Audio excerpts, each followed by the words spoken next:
निसर्गाचा कोप झाला की माणसाचं काहीच चालत नाही याचा प्रत्यय पुन्हा एकदा बेळगावकरांना आला. ज्या बेळगावात पावसाच्या सरी मनाला सुखद वाटायच्या तिथंच आज या पावसानं रौद्र रूप धारण केलेलं आहे.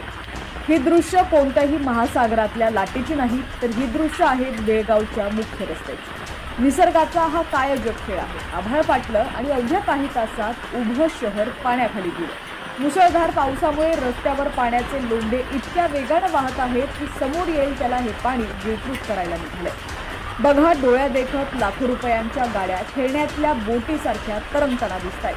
पावसाचा जोर इतका प्रचंड आहे की ताकदवान इंजिनही निसर्गाच्या या प्रवाहापुढे हतबल झालेली आहे. जनजीवन तर विस्कळीत झालीच आहे, पण बेळगावकरांच्या मनात आता फक्त भीतीचं सावट पसरलेलं आहे.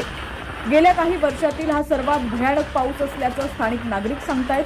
घरामध्ये पाणी शिरलंय, दुकानं पाण्याखाली गेलेली